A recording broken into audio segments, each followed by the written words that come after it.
študenti, študentky, teda predovšetkým vy, mladí ľudia, i keď sú tu vzadu trošku starší, dámy a páni, ale predovšetkým vy, Žilinčania. Ja keď som nastupoval do funkcie prvý raz, do funkcie primátora v roku 90, po tej tzv. Nežnej revolúcii, keď ja osobne si nemyslím, že to bola nejaká nežná revolúcia, to bola naplánovaná revolúcia, ktorá by sa mohla skôr nazvať deštrukcia ako revolúcia, ale to nie je podstatné. Podstatné je to, že po nástupe do funkcií, samozrejme ako relatívne mladý chalan, som sa pustil jednoznačne s veľkým entuziasmom do prestavby Žiliny a dovolím si tvrdiť, že za tých 16 rokov vy mladí ste vtedy boli takí malí, že určite ste to nemohli nejak sledovať, lebo to bolo pred 25 rokmi, skoro 25 rokmi. Takže ono to bola dosť ťažká doba, kedy nebolo na zvyš financií a skutočne za tých 16 rokov, keby sme začali od športu, keď už pán Polák tým športom začal, šport v Žiline bol totálne v troskách, bol v kolenách, totálne. V hokeji Žilina nikdy nehrala extraligu, nikdy, keď mala druhý najstarší zimný štadión na Slovensku. Vo fotbale sme padli do druhej ligy. Proste ostatné športy krkali z posledného. Proste všetko bolo úplne v totálnom rozklade. Po 2 rokoch, po 3 rokoch sme zobudili hokej, fotbal, basketbal, volejbal. Podporovali sme boxeristov, hitboxeristov, krasokorčuliarov, atletov. No proste začalo to žiť, proste prebudzať sa. Za toto obdobie sme sa dostali vlastne do extraligy hokeja. Stali sme sa majstri Slovenska. Z druhej ligy sme postúpili do prvej ligy fotbalu, stali sme sa 2-krát majstri Slovenska.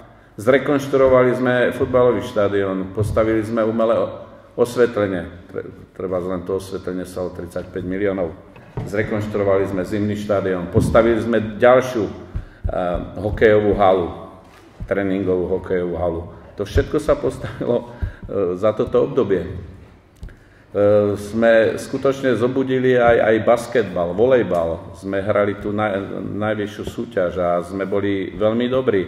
A toto všetko, nevravím, že kompletne podporovalo mesto, ale každému sme dávali proste dotácie, dávali sme proste také inekcie, aby to žilo, aby to nejakým spôsobom vstúpalo. Založili sme základnú školu,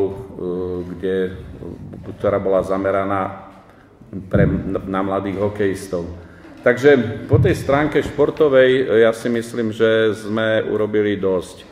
Keby som hovoril o ďalších takých veľkých investíciách za tých 16 rokov, aby ste mali predstavu, že kto k vám hovorí, že skutočne za mňou niečo je a zostalo, nehovorím to ako povýšenie, ja to hovorím ako konštatačne, je to fakt. Proste ja sa nemusím za svoju prácu hanbiť. Aby som bol hlupák, keby som sa mal hanbiť a čušať, že to niekto iný postavil, lebo teraz je skutočne veľmi moderné, keď si niekto prisvojuje robotu niekoho iného. Viete, keď sme začali s trojbusovou dopravou, alebo keď som nahodil tému trojbusovej dopravy v Žiline, no proste ten fakt, že už trojbusová doprava rozobratá stála na vagónoch v žilinskej železničnej stanici a partizáni v Banskej Bystrici rozhodli, že Žilina nie, pretože Žilina je ľudácká národná a trojbusová doprava pocestuje do partizánskej Banskej Bystrici. To ma tiež totálne naštvalo, hej. Všetko do tej pažravej sa pchalo a samozrejme aj naša trojbusová doprava tak odcestovala do Banskej Bystrici. A sme zase zostali s tými dlhými nosmi. A som povedal, nie, Žilina tiež potrebuje trolejbusovú dopravu. Len s tým rozdielom, bohužiaľ, že Bystrica to dostala za štátne peniaze a my sme museli stavať za svoje vlastné. Mojich vlastných poslancov som mal problém presvedčať v mestskom zastupiteľstve, že trolejbusová doprava je ekologická, lacnejšia, efektívnejšia. Po pol roku sa mi to nejako podarilo, začali sme stavať, postavili sme to za rok a pol.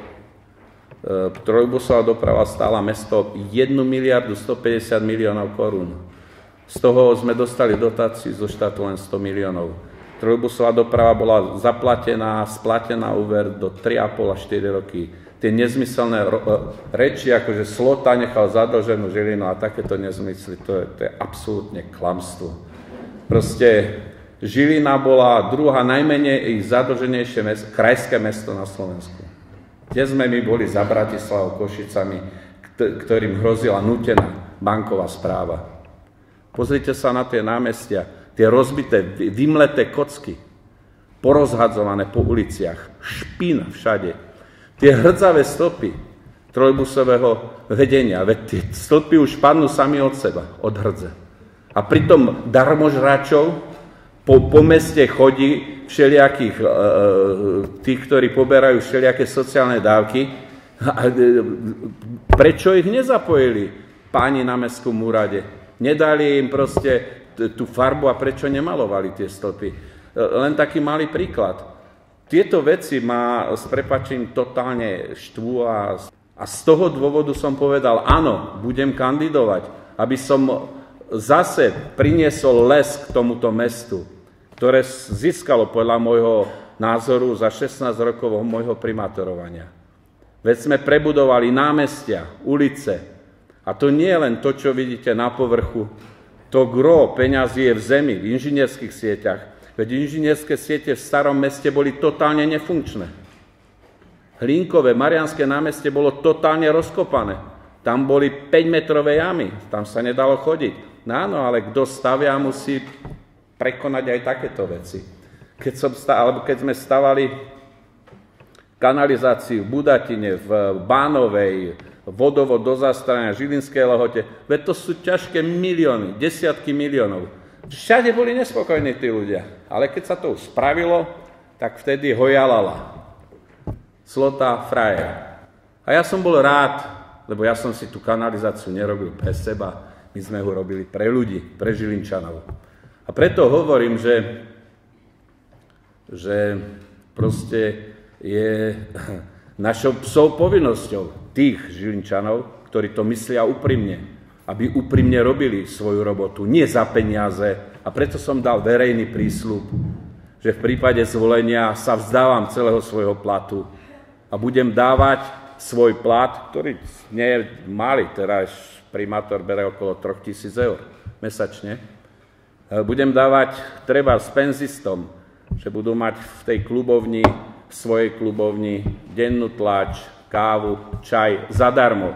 Že budem dávať sirotám, že budem niektorú časť platu dávať hlavne klubom, športovým klubom, mladým ľuďom, aby skutočne sa to tu nejak zobudilo a rozhýbalo. Prečo to hovorím? Preto to hovorím, lebo ja nepotrebujem robiť primátora ako svoju robotu. Ja nie som chudobný človek. Ja to pokladám za svoje poslanie. Tu je ten malý rozdiel medzi terajším, ten sedí na 6 stoličkách, bere väčší plat ako premiér Slovenskej republiky a čučie a z prostosti rozpráva, ohovára, klame. No ja nie som na to odkázaný, aby som vás nejak klamal. Jáno Slota vždycky bol čestný a priamy. A moje slovo je viacej ako 10 podpisov pod hociakú zmluvu. Chlap, ktorý stratí slovo alebo svoju česť, prestal byť chlapom. A ja osobne si myslím, že stále som ešte chlapom. Takže toto je ten malý rozdiel medzi mnou a tými ostatnými.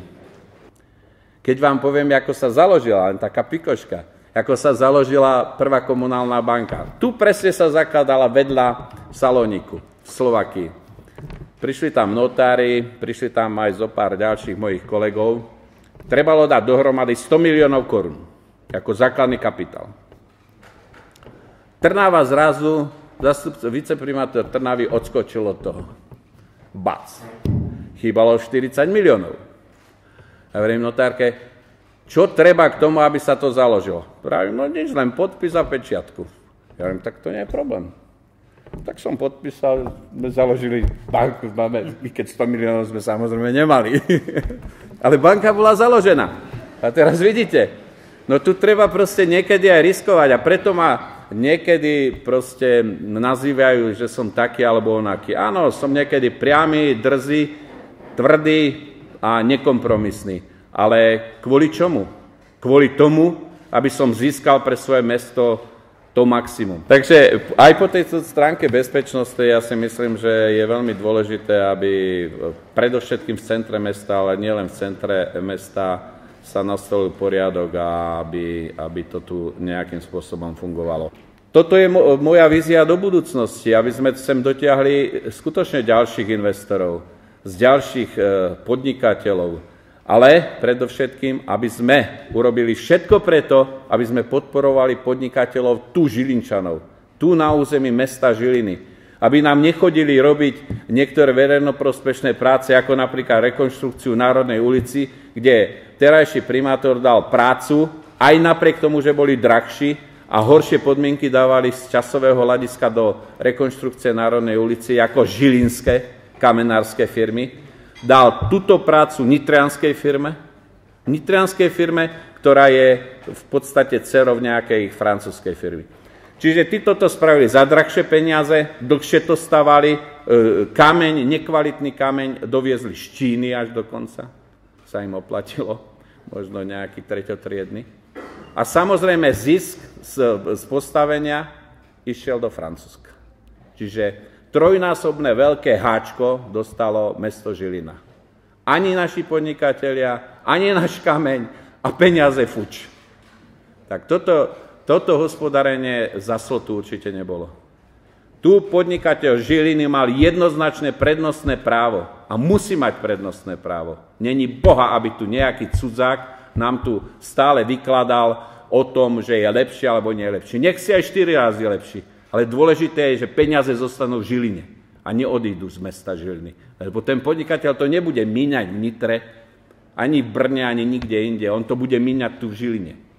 Chcem zdôrazniť, že v tom volebnom období, ktoré nastáva, a pokiaľ budem zvolený, že čo by som spravili ako prvé? No prvé by sme rozbehli zmenu územného plánu na výstavbu ďalšieho sídliska smerom na Hôrky. Toto je dôležité z vašej úrovni, tí, ktorí zostanú v Žiline, alebo tí, ktorí sú Žilinčania, mladí ľudia, ktorí si v budúcnosti alebo v blízkej budúcnosti budú zakladať rodiny. Jak si niekto môže založiť rodinu, keď nemá byt? Jak môže mať manželku, deti, keď nemá byt? A preto hovorím, nájomné byty alfa, omega. Doslovne do písmena môj sľub je do konca štvoročného obdobia, pokiaľ budem zvolený, postaviť minimálne 300 bytov. 300 bytových jednotiek. Vážení mladí priatelia, aby sme to nejak nenaťahovali. Proste to budúce volebné obdobie, čo chceme robiť, čo nechceme robiť. Moje vízie sú jasné a zrozumiteľné. Ja, pokiaľ dostanem tú dôveru, chcem, dá sa povedať, pokračovať v tom diele, ktoré som započal pred 25 rokmi. Či je už to po stránke bytovej výstavbe, vo výstavbe parkovisk, neplatených parkovisk. Parkovanie v Žiline bude bezplatné, len treba postaviť záchytné parkoviská, parkovacie domy a tak ďalej a tak ďalej. Len to sú vízie, ktoré samozrejme na to treba peniaze a musíme spraviť všetko preto, aby sme poplnili to, čo chceme slúbiť. Ja hovorím jedno, že to, čo slúbim, to splním a v tom štvoročnom období by som chcel naplniť všetky tieto moje sľuby. Chcem zdôrazniť, že aj po stránke bezpečnosti chcem, aby toto mesto bolo bezpečné a aby sme sa nemuseli pohybovať po centre mesta s tým, že nás bude niekto napádať a s prepáčením nejakým spôsobom buzerovať. Chcem zdôrazniť, že mladým ľuďom budeme robiť všetko preto, aby po sídliskách, po jednotlivých sídliskách a aj po stredných školách, základných školách, aby boli obnovované športoviská, aby skutočne ste mali si kde zahrať fotbal, aby ste si mali kde zahrať hokej, poprípade basketbal alebo volejbal, alebo niektoré ďalšie športy. Takže všetky tieto aktivity, ktoré som nejakým spôsobom prezentoval v svojom programe, chcem zrealizovať počas tých 4 rokov a verte mi, že budem robiť všetko preto, aby sa tieto moje sľuby naplnili v dohľadnej dobe. Jak som už povedal, ja sa vzdávam svojho platu, ja nemienim robiť primátora kvôli robote, ale kvôli tomu, že chcem slúžiť občanom tohto mesta a chcem to robiť tak, aby to bolo doslovne do písmena transparentné a nie za peniaze. Ale proste z toho titulu, aby sme si mohli po 4 rokoch všetci povedať, áno, my sme Žilinčania, nám tu nebude nikto rozkazovať, či to je nejaký premiér z Topolčian alebo nejaký ďalší, ktorý príde sem a bude nám rozprávať, čo by sme mali a čo by sme nemali a či nám niečo odpustí, neodpustí. My nepotrebujeme nič odpúšťať. My potrebujeme len to, čo nám patrí, pretože my sme jak Slováci, ale predovšetkým Žilinčania a to, čo nám patrí, tak nám nikto nemá čo brať. Vás vyzývam, prosím vás, povedzte aj svojim kamarátom, aj svojim rodičom, aby toho 15. išli k urnám. Ja nehovorím, koho máte voliť, to je už na vás. Ale aby ste to nezanedbávali, pretože môže sa stať, že potom za nejaké 2-3 roky budete rozprávať, no čo za vola zase je na tom mestskom úrade, čo za sú prijaté, čo sa prijíma tam za nezmysly. Veď si zoberte, že teraz máme jednu z najvyšších daní z nehnuteľnosti. Jednu z najvyšších daní z nehnuteľnosti na Slovensku. No toto sa tiež musí zmeniť. A preto vy môžete len svojim rozhodnutím, tým, že tam zvolíte toho, koho si myslíte, že vám bude slúžiť. Vám bude slúžiť, nie sebe bude slúžiť, ale pre vás tam bude. A preto vás vyzývam, choďte 15. tohto mesiaca k tým urnám a voľte tak, aby bola mesto zase takým krásnym mestom, ako bola za mojich čias, za tých 16 rokov. Ďakujem pekne za pozornosť.